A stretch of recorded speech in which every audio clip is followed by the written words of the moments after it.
नमस्कार, आप देख रहे हैं HKS न्यूज और मैं हूं आपके साथ आरती सिंह आजाद। और एक नजर खास खबर की ओर। प्यार में धोखा खाई आशिक मिजाज डॉक्टर की पत्नी आज दर दर की ठोकरें खा रही है।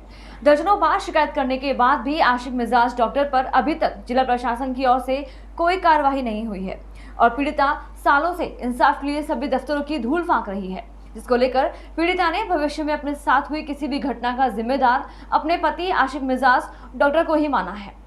दरअसल समीपुर CHC प्रभारी डॉक्टर सर्वेश निराला व उसकी दूसरी पत्नी अर्चना की कई वर्ष पूर्व गाजियाबाद CMO ऑफिस में मुलाकात हुई थी और पहली मुलाकात में ही दोनों को एक दूसरे से मोहब्बत हो गई और आशिक मिजाज डॉक्टर ने अर्चना से शादी रचा ली।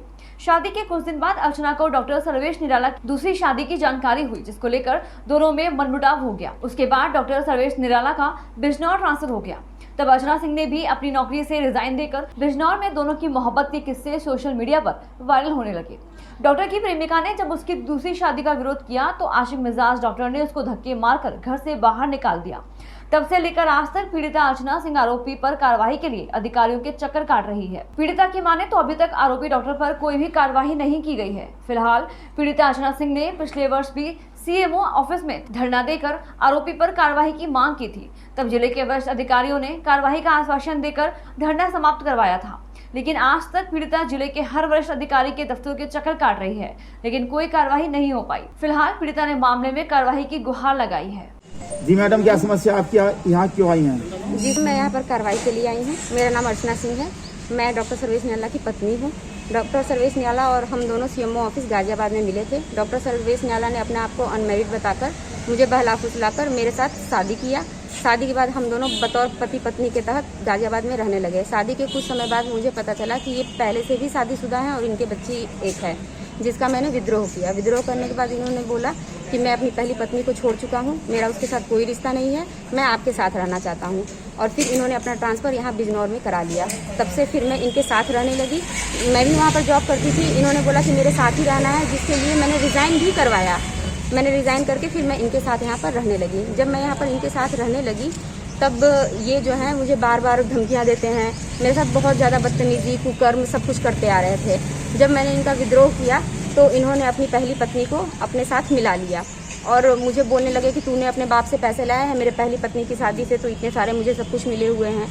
जब मैं इन सारी बातों से तंग आकर बिल्कुल त्रस्त हो गई, तब मैंने इनका जो है इनकी शिकायत पत्र पिछले साल 2019 में 1/11/2019 में CMO ऑफिस, SSP ऑफिस और जिला अधिकारी को अपना शिकायती पत्र प्रार्थना पत्र दिया।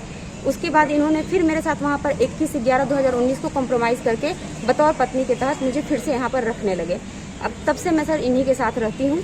अब मुझे कुछ दिन पहले फिर से पता चला कि ये जो है बहुत सारी रंगलड़ियाँ कर रहे हैं अलग अलग लड़कियों के साथ, जिसका मैंने विद्रोह किया। जब मैंने इनका विद्रोह किया तो इन्होंने मेरे को जान से मारने की धमकी और बहुत सारे मुझे टॉर्चर किया और मुझे अभी अपने लाइफ से निकालना चाहते हैं।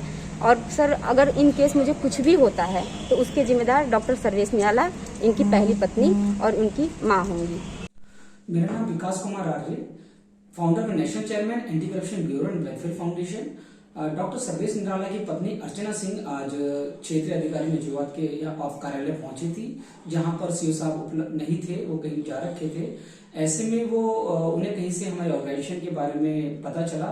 तब हमारे मौके पे जो हमारी टीम है वो पहुंची है। पीड़िता ने हमारे ऑर्गेनाइजेशन से बताया कि डॉक्टर सर्वेश निराला काफी दिनों से, कई साल से बताया जा रहा है कि उनके ऊपर कुछ घरेलू मानसिक उत्पीड़न वगैरह इस तरह की चीजें कर रहे हैं और इससे वो परेशान है काफी। और वो क्षेत्रीय प्रशासन से भी कई बार मदद की गुहार लगा चुकी हैं।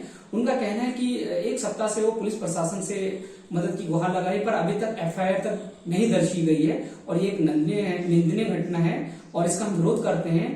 और हम शासन प्रशासन से भी ये उम्मीद रखते हैं कि वो इसमें तत्काल कार्रवाई करे और पीड़ितों को न्याय दिलाने के लिए हम लोग जो भी उचित कदम होंगे वो उठाएंगे। फिलहाल के इतना ही। खबरों का सिलसिला लगातार जारी है। आप बने रहें HKS न्यूज के साथ। नमस्कार।